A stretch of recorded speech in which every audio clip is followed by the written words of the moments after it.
পরিমাণ নবীজি জানেন। আমাদের বক্তারা অনেক সময় ভুল করে যে আল্লাহ যা জানেন নবীজি তা জানেন। নাউযুবিল্লাহ। কিছু বক্তারা আকল জ্ঞান নাই, কুরআন হাদিস পড়া জীবনও পড়ে না, কেউ বলে যে আল্লাহ যা জানেন নবীজিও তা জানেন। নাউযুবিল্লাহ। এমন আকীদা রাখা কুফর এবং শিরক। কেউ যদি বলে যে আল্লাহ যা জানেন নবীজিও তা জানেন, তাইলে এই সমস্ত ভ্রান্ত আকীদা কুফর এবং শিরক। আল্লাহর ইলমের সাথে কোন সৃষ্টির ইলমের কোন তুলনা চলবে না। মুহাম্মাদুর রাসূলুল্লাহ আপনি আমার জন্য রহমত, যিনি ওই রাহমাতুল লিল আলামিনের ইলম হচ্ছে আল্লাহর ইলমের তুলনায় মহাসাগরের এক ফোঁটা। বলেন না সুবহানাল্লাহ। মহাসাগরের এক ফোঁটা। আর নবীজির ইলমের তুলনায় সকল আলেম, সকল জ্ঞানী, সকল জাননেওয়ালার ইলম, নবীর ইলম মহাসাগর আর সকলের ইলম এক ফোঁটা। বলেন না সুবহানাল্লাহ। আপনি আমি জানার দিক দিয়া, বুঝার দিক দিয়া নবীজি হচ্ছেন মহাসাগর আর আমরা সবাই হলাম এক বিন্দু। আর আল্লাহর ইলমের সাথে যখন কেউ কম্পেয়ার করবে, আল্লাহর ইলম হচ্ছে বিশাল বড় সাগর। প্রিয় হাজিরিন, আল্লাহর ইলমের সাথে কেউ এই ধরনের কিছু বলতে পারবে না। প্রিয় হাজিরিন, সেই প্রিয় নবী সাল্লাল্লাহু আলাইহি সাল্লাম আমাদেরকে শিক্ষা দিচ্ছেন, আমাদেরকে বুঝাচ্ছেন, আমাদেরকে জান্নাতের রাস্তার কথা বলছেন। এগুলো হচ্ছে আলোচনা। একটু লক্ষ্য করেন, আল্লাহ রাসূল সাল্লাল্লাহু আলাইহি ওয়াসাল্লাম সূরা জিলজালার তাফসীর করছেন। তাফসীর করতে যাইয়া সূরা জিলজালা শব্দের অর্থটা হচ্ছে কম্পন, ভূমিকম্প। আজকে পৃথিবীর অবস্থাটা এমন, আযাব যখন আসবে ভূমিকম্পনের ন্যায় আযাব আসে, বিভিন্ন প্রাণনাশক বায়ুর ন্যায় আযাব আসে। মনে করেন আল্লাহ যদি কোনো কারিয়াকে, কোনো গ্রামকে, কোনো মানুষকে যদি ধ্বংস করতে চান, বড় বড় বোমা নিক্ষেপ করতে হবে নাকি? আল্লাহ আমাদেরকে ধ্বংস করতে চাইলে বড় বড় বোমা নিক্ষেপ করতে হবে? কয়েক বছর আগে এক সামান্য ভাইরাস করোনা নামের, এখন মানুষ অনেকের নাম রাখছে করোনা সুন্দরী, কেউ কেউ নামও নাকি বলছে করোনা। করোনা নামক ভাইরাস যেটা এসেছিল একটু বাতাসের মতো, ওটা আসছে কোথাতে কেউ জানে না, কেমনে আসে জানে না, হাসি দিলে নাকি ছড়িয়ে যায়, আরেকজনের হয়ে যায়। আল্লাহ চাহে তো হতে পারে, আল্লাহ না চাহে তো হবেও না। তো ওই যে ভাইরাস আসছিল, সারা পৃথিবী অচল হয়ে গিয়েছিল, এমন অবস্থা দেখা দিয়েছিল। ঠিক কিনা কথাটা? মাস্ক, মুখ সেলাই বন্ধ। যেই পুরুষ শক্তিশালী বীর বাহাদুর ছিল, সেই পুরুষও মাস্ক ব্যবহার করেছে। কথা বলেন, মাস্ক ছাড়া রাস্তাঘাটে চলে গেছে? ওই ভাইরাসকে দেখা গেছে কখনো? তো আল্লাহ যদি কাউকে ধ্বংস করতে চান, আল্লাহর এগুলো হচ্ছে আযাব, এগুলো হচ্ছে সাইন অফ আল্লাহ সুবহানাহু ওয়া তাআলা। বড় আযাব হচ্ছে জিলজাল, যেটা ভূমিকম্প ন্যায় যেটা আসবে। বর্তমান যুগে যা হচ্ছে, যারাই অবাধ্য হয়েছে, আমেরিকার অবস্থা আপনারা দেখেন। লস অ্যাঞ্জেলাস নাম শুনছেন? Los Angeles, everyone, those who have mobile device, when they go to YouTube and searching on Facebook, they can see what's happening in Los Angeles. What is this? Why is the beautiful city destroyed without any enemy? কোন শত্রুবিহীন, শত্রু ছাড়াই এই পুরা শহর একেবারে ধ্বংস হয়ে গেছে। মুরব্বী সাহেবরা হয়তো জানেন না, কিছু মুরব্বী সাহেব আছে, যেখানে আপনারা জানি লস অ্যাঞ্জেলাস কাদের জায়গা জানেন? সবচেয়ে জঘন্য কাজ যে স্থানে হয়, বেহায়া, অশ্লীলতা, নোংরামি যেখানে হয়, সেই সিটির নাম হচ্ছে লস অ্যাঞ্জেলাস। আবার সেই সিটি হচ্ছে এমন যেখানের মধ্যে 20 লাখেরও মানুষ 1000 কোটি টাকার মালিক, প্রত্যেকেই 1000 কোটি টাকার বেশি টাকার মালিক। লস অ্যাঞ্জেলাস নামক স্থানে যারা বাস করে, ওদের অবস্থা হচ্ছে এমন যে প্রত্যেকটা মানুষ 1000 কোটি টাকা সর্বনিম্ন তার আছে, এই পরিমাণ মিনিমাম। কতজন মানুষ আছে? 20 লাখেরও বেশি এইরকম 1000 কোটি টাকাওয়ালা। আশ্চর্য না? এদের শহর, তাদের শহর, বড় বড় নায়ক নায়িকা যারা ছিল, বড় বড় কোটি কোটি 1000 কোটি টাকাওয়ালা যারা ছিল, তারা মনোরঞ্জনের জন্য, বিনোদনের জন্য, আমোদ ফুর্তির জন্য সেই অঞ্চলগুলোর মধ্যে তারা ঘর নির্মাণ করেছে, প্রাসাদ নির্মাণ করেছে।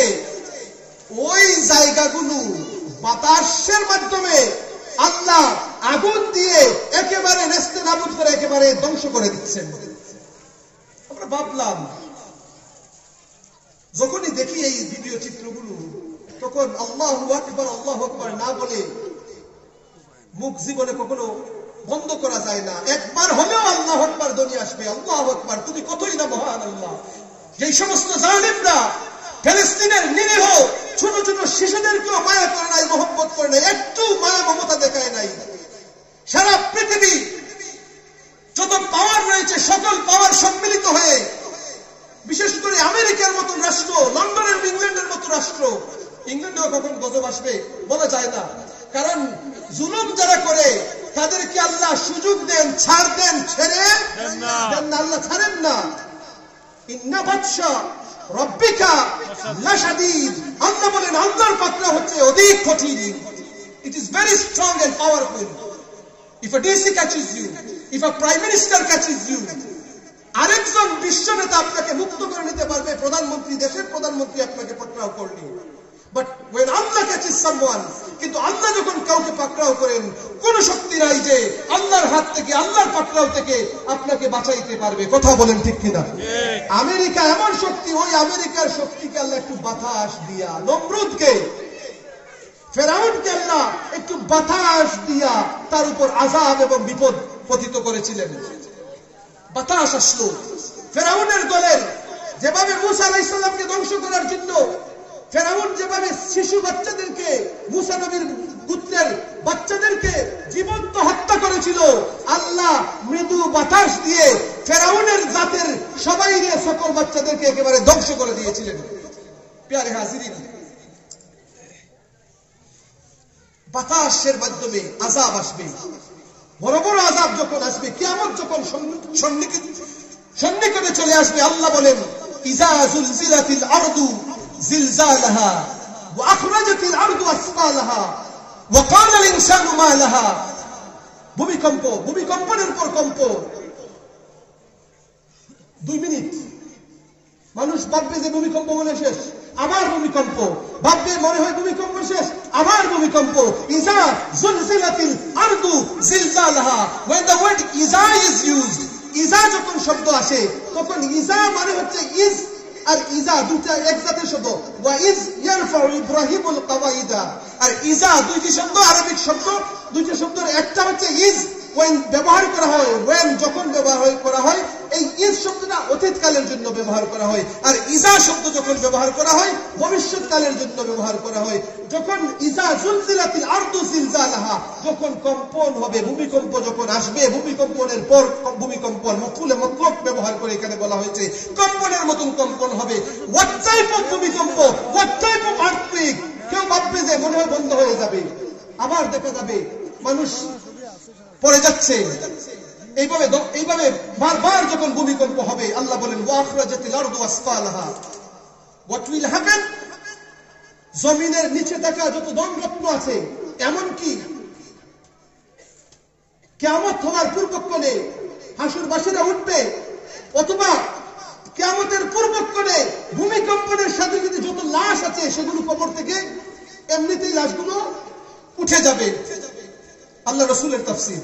আর কি সম্পদ যেগুলো আছে মাটির নিচে, সেই সম্পদগুলো এমনিতেই সোনা, রূপা, হীরা, জওহর, এই ধরনের মণিমুক্তা সহ সবগুলো উপরের দিকে চলে আসবে।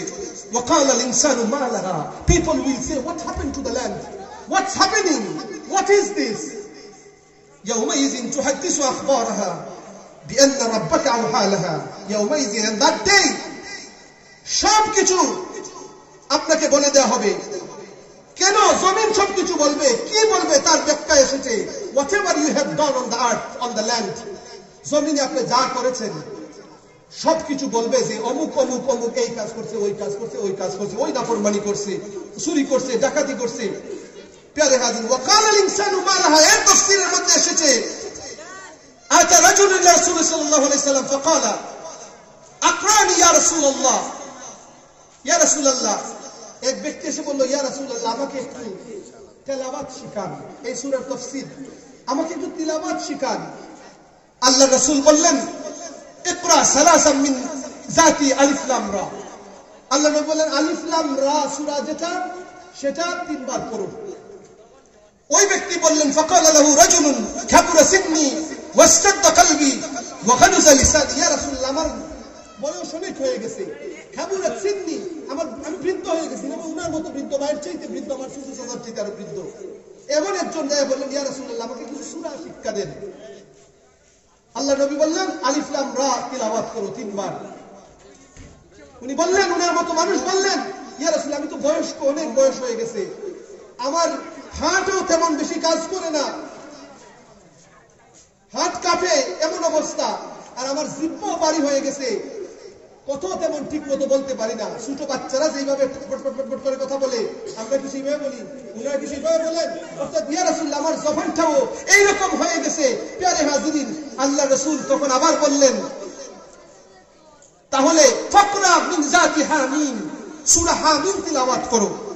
ফাকালা মিসলু মাকালাতুল উলা, ওই বৃদ্ধ মানুষটা প্রথম যেভাবে বলেছিলেন একই কথা বললেন, ইয়া রাসূলুল্লাহ আমার বয়স বেশি, ইয়া রাসূলুল্লাহ আমার শরীরও ঠিক মতন চলে না, ইয়া রাসূলুল্লাহ আমার জবানও ভারী হয়ে গেছে। আবার নবীজি বললেন ফাকালা মিসলু মাকাল ফাকালা ইকরা সালাসাম মিনাল মুসাব্বিহাত সাব্বিহ ইসমা রাব্বিকাল আলা, এই সূরা পড়ো তুমি। তিনি একই কথা বললেন। এবার আমার নবী বললেন ফাকাল ওয়ালাকিন্না আকরান ইয়া রাসূলুল্লাহ সূরা জামিয়া ফাকরা ইযা যুলজিলাতিল আরদু জিলজালহা।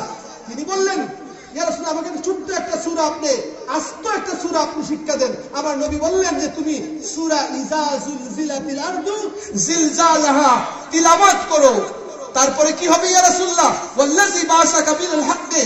ওই সময় আল্লাহর নবীজি বলার পরে ওই ব্যক্তি বললেন ইয়া রাসূলুল্লাহ ওয়াল্লাযী বা'সাকা বিল হাক্কি, আপনাকে যে আল্লাহ সত্য সহকারে নবী বানিয়ে পাঠিয়েছেন, আমি আজকে ওয়াদা করলাম যে আমি এই সূরা তিলাওয়াত করা বন্ধ করব না। ফাকাল রাসূলুল্লাহ সাল্লাল্লাহু আলাইহি ওয়াসাল্লাম আফলাহার রুয়াইজাল, আফলাহার রুয়াইজাল। আল্লাহর নবী বললেন যে এই বৃদ্ধ মানুষটা ওয়াদা করে গেছে এই সূরা জিলজালা পড়বে নিয়মিতভাবে, ওই মানুষটা কামিয়াব হয়ে গেছে, রুয়াইজাল কামিয়াব হয়ে গেছে, আফলাহার রুয়াইজাল সে কামিয়াব হয়ে গেছে। বড় করে বলুন সুবহানাল্লাহ। এই সূরা জিলজালার তাফসীরের মধ্যে এসেছে ওয়ান আনাস রাদিয়াল্লাহু তাআলা আনহু মান ক্বারা ইযা যুলজিলাত আদালাত লাহু বিনিসফিল কুরআন। এই ছোট্ট সূরা জিলজালাকে যদি পড়ে একবার যদি পড়ে তাহলে অর্ধেক কুরআন পড়ার সওয়াব পেয়ে যায়। বড় করে বলুন সুবহানাল্লাহ। এরপরে কি বলছেন? সুম্মা ক্বালা হাযা হাদিসুন, ওকে এরপরে হাদিস ওয়ান সাবিত আন আনাস রাদিয়াল্লাহু তাআলা আনহু ক্বালা ক্বালা রাসূলুল্লাহ সাল্লাল্লাহু আলাইহি ওয়াসাল্লাম কুল হুয়াল্লাহু আহাদ তা'দিলু সুলুসাল কুরআন। একবার সূরা ইখলাস পড়লে কুরআন শরীফের 3 ভাগের 1 ভাগ, অর্থাৎ 3 বার পড়লে 1 খতম কুরআন আদায় হয়ে যায়। কথা বলেন ঠিক কিনা? কুরআন আদায় করলে এইভাবেই তো আমরা শুনে এসেছি, কুরআন আদায় করলে 3 বার সূরা ইখলাস পড়লে 1 খতম কুরআন আদায়ের সওয়াব হয়ে যায়। ওয়া যুলজিলাতি ওয়া ইযা যুলজিলাত তা'দিলু রুবুল কুরআন। আর যদি ইযা যুলজিলাতিল আরদু জিলজালা এই সূরা যদি পড়ে অন্ততপক্ষে অর্ধেক কুরআন, আরেক riwayate 4 ভাগের 1 ভাগ কুরআন তেলাওয়াত করা আদায় হয়ে যায়। প্রিয় হাজির, এই জিলজালা সূরার মধ্যে কি আছে একটা আয়াত সকলের জানা আছে, ফামাইয়ামাল মিসকালা যাররাতিন কি খায়রান ইয়ারা ওয়া মাইয়ামাল মিসকালা যাররাতিন শাররান ইয়ারা। এই তাফসীর আমি আজকে পড়ছিলাম, ভাবছিলাম যে কেউ ওয়াজের বক্তব্য কোনো বিষয় দেয় না। আমি যদি মেরাজুন নবী ওয়াজ করি, বাড়ি থেকে শুনতেছি সবাই শুধু মেরাজুন নবী বলতে বলতে একই কথা পুনরাবৃত্তি হচ্ছে, তখন আমি ভাবলাম আমি কি করব। মাগরিবের নামাজের পরে আরো আধা ঘন্টা 1 ঘন্টা পর আমি ভাবলাম যে একটু আজকে সংক্ষিপ্ত কিছু আলোচনা করব, তাহলে কি করতে পারি। কিতাব খুলছি, কিতাব খুলে হঠাৎ সূরা জিলজালা আমি দেখা যখন শুরু করলাম তখন ভাবলাম সংক্ষিপ্ত এই বিষয় নিয়ে একটু আলোচনা করব। এই বিষয়ের মধ্যে যা দেখলাম প্রিয় হাজিরিন, একটা আয়াত হচ্ছে ফামাইয়ামাল মিসকালা যাররাতিন খায়রান ইয়ারা। আপনি আমি যে আমলটা করেছি দুনিয়াতে, যে কাজ করেছি, সামান্য যাই করেছেন, সামান্য যা কিছুই করেছেন, ছোট ছোট ভালো আমলও যদি করে থাকেন, এই আমলের বিনিময়টা কি ওইগুলো আপনি দেখবেন। ছোট ছোট মন্দ যা করছেন সেগুলো আপনি পরকালে দেখতে পারবেন। আল্লাহ রাসূলকে সাহাবায়ে কেরাম বলতেছেন, আবু বকর সিদ্দিক বলেন ইয়া রাসূলুল্লাহ ছোট ছোট মন্দ কাজ সেগুলোর জন্য আল্লাহ দেখাবেন। এই আয়াত তিলাওয়াত করে আবু বকর সিদ্দিক ক্রন্দন শুরু করছেন, শুধু কাঁদতেছেন আর কাঁদতেছেন। আল্লাহ নবী বলেন, আবু বকর তুমি তোমার আমল সবকিছু মন্দ ভালো সবকিছু দেখানো হবে, কাঁদছো কেন? ইয়া রাসূলুল্লাহ ইয়া হাবিবাল্লাহ তাহলে তো একেবারে শেষ হয়ে যাব। আল্লাহ নবী একটা আশ্বাস দিলেন। কি আশ্বাস? ও আবু বকর, ভালো কাজ যেগুলো হয়, ভালো কাজ যদি করো তুমি, তাহলে এই ভালো কাজে তোমার মন্দ কাজগুলো আল্লাহ এমনিতেই মাফ করে দেবে। বলেন না সুবহানাল্লাহ। তাহলে বেশি আমল করার চাইতে নিজে গুনাহ থেকে বেঁচে থাকতে হবে। এক নম্বর গুনাহ থেকে বেঁচে থাকার চেষ্টা হবে। অন্ততপক্ষে জান্নাতে যাওয়ার জন্য ফরজ কাজগুলো যদি আমরা ঠিক মতন করতে পারি, তাহলে আমরা সফলতার একটা রাস্তা পাবো। আর আমল যখন করব আমরা, তখন আমরা মন্দ থেকে শুধু ভালো কিছু করতে পারছেন না, অসুবিধা নাই, মন্দ থেকে বাঁচার চেষ্টা করবেন। আবার নৈরাশ হওয়া যাবে না, নৈরাশ হওয়া যাবে না। রাহমাতুল্লিল আলামিন নবীজি আমাদেরকে শুভ সংবাদ দিচ্ছিলেন। আমিও এই আয়াত পড়ছিলাম, আবু বকর সিদ্দিক রাদিয়াল্লাহু তাআলা আনহু এই দৃশ্য দেখে আমিও এলোমেলো হয়ে যাচ্ছিলাম। আবার যখন পরের অংশ যখন পড়ছি, যখন দেখছি আল্লাহ রাসূল বলেন যে নৈরাশ হওয়ার কোনো বিষয় নাই। উম্মত তুমি ভালো কাজ করতে থাকো, ভালো কাজ করতে থাকো। হাজিরিন, আজকে থেকে নিয়ত করেন যে কোনো মানুষের ক্ষতি করবেন না। কোন মানুষের ক্ষতি করবেন জানলে বুঝা? প্রতিবেশীর ক্ষতি করবেন না।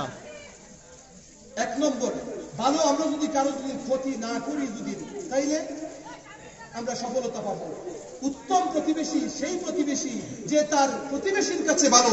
আল্লাহর কাছে সেই মানুষ সর্বোত্তম যে তার প্রতিবেশীর কাছে উত্তম।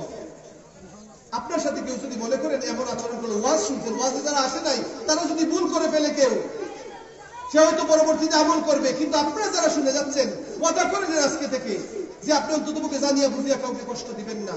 এটাই আপনার সফলতার জন্য যথেষ্ট হয়ে যাবে। মহান আল্লাহ রাব্বুল আলামিন যেন আমাদের সকলকে ভালো কাজ করতে যদি নাও পারি, অন্তত অন্য মানুষের ক্ষতি যেন না করি, সেইভাবে যেন আমাদেরকে নিয়ত করে বাকি জিন্দেগি চলার আল্লাহ যেন তৌফিক দান করেন।